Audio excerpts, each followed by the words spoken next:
देश की सर्वोच्चतम परीक्षा का रिजल्ट आ चुका है, यानी यूपीएससी का रिजल्ट आ चुका है।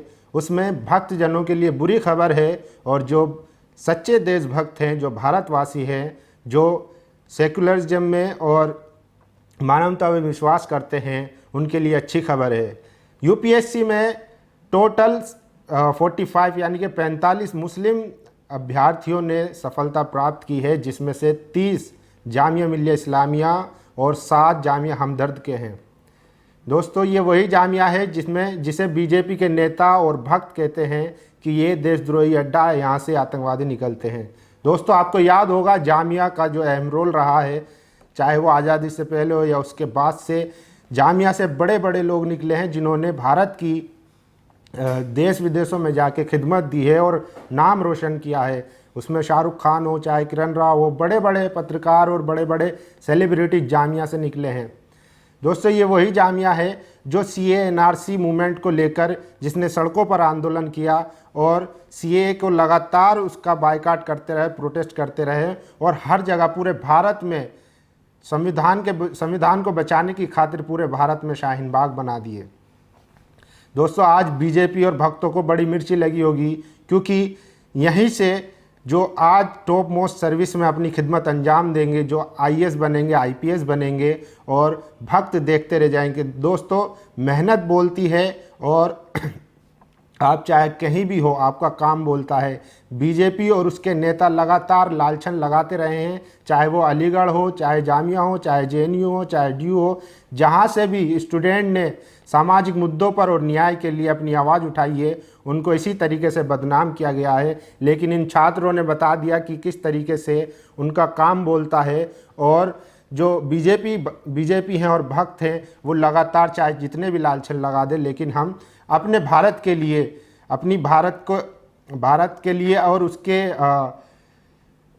न्याय के लिए हम लगातार कोशिश करते रहेंगे। दोस्तों, इसमें आज एक सबक और मिलता है। मैं ख़ासकर जो मुस्लिम कम्युनिटी है, उनका ये नैरेटिव बना हुआ है, इनका माइंडसेट बना हुआ है कि मुसलमानों को सरकारी नौकरी नहीं मिलती, उनके साथ भेदभाव होता है। यकीनन इसमें सच्चाई है या नहीं है ये मुझे नहीं पता, लेकिन मैं एक बात कहना चाहूँगा, ये वो 45 छात्र हैं जिन्होंने अपनी मेहनत के ज़रिए आज सबको बता दिया कि चाहे कितना भी बड़ा भेदभाव हो, अगर आप मेहनती हैं और आपने ठान ली है कामयाब होने की, तो आपको कोई नहीं रोक सकता।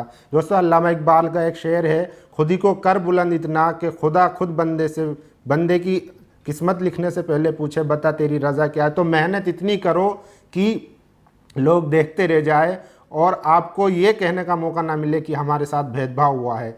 आप जब से आप मुस्लिम कम्युनिटी जो खासकर है, उन लोगों का जो माइंड सेट है, इस नैरेटिव को कहीं ना कहीं तोड़ना पड़ेगा, और जी तोड़ मेहनत करके हमें जो टॉप मोस्ट सर्विस है, चाहे आईपीएस हो या आईएफएस हो, डीएम हो, एसडीएम हो, जो ब्यूरोक्रेट्स है, वहाँ पर हमें पहुँचना होगा।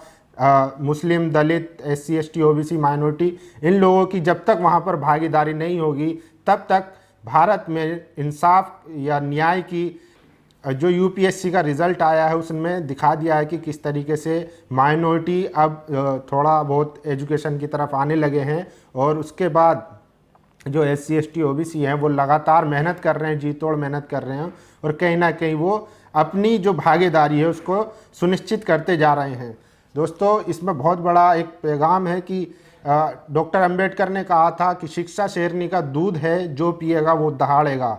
दोस्तों, जब तक आप शिक्षित नहीं होगे या एजुकेशन जब तक आपके पास नहीं होगी, तब तक कोई भी आपको ऐसी बेवकूफ़ बनाता रहेगा और आपके वोट लेकर और आप ही पर राज करेगा और आप ही पर अत्याचार करेगा। आज भारत में जो हालात है उसके पीछे की असल वजह यही है। कांग्रेस ने क्या किया पिछले 70 सालों से, जो मुस्लिम कम्युनिटी थी या एससी, एसटी, ओबीसी थे, उन लोगों को इस तरीके से एकदम काट के रखा, स्वीट पॉइजन की तरह पेट में घुसकर। मुसलमानों की बताते हैं कि जब देश आज़ाद हुआ था तो इनका, मुसलमानों का सरकारी नौकरियों में प्रतिशत काफ़ी ज़्यादा था, लेकिन आज 3 से 5 के बराबर भी नहीं है। तो इसकी असल वजह क्या है दोस्तों? ये कांग्रेस की ही देन है, जिसने अंदर अंदर सरकारी नौकरियों में एससी, एसटी, ओबीसी और माइनॉरिटी को लगातार ख़त्म करते गए, और एक ख़ास जाति के जो मनुवादी सोच के लोग हैं उनको हर जगह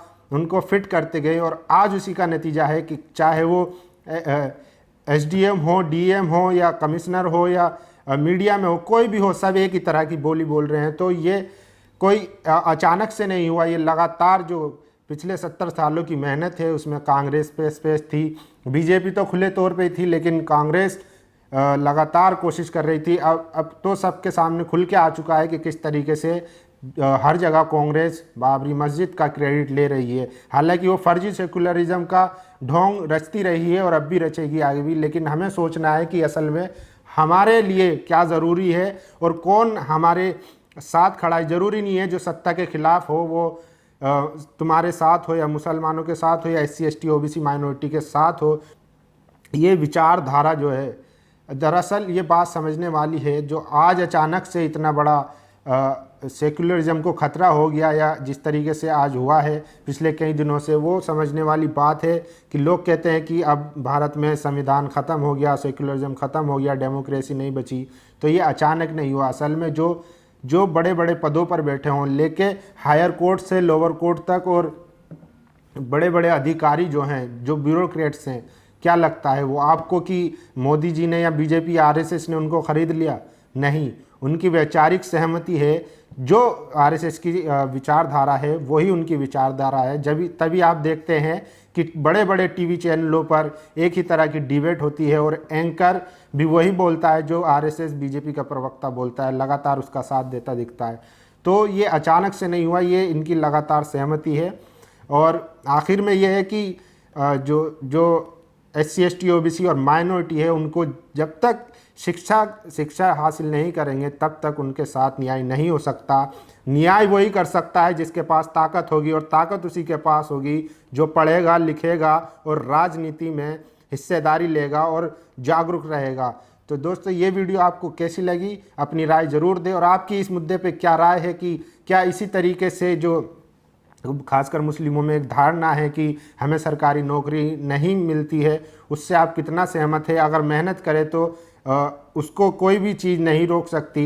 जिसने मेहनत करनी है वो कामयाबी उसे ज़रूर मिलती है। बस ज़रूरत है कि आप हिम्मत दिखाएं, मेहनत करें और हौसला रखें, एक दिन कामयाबी आपके कदम चूमेगी।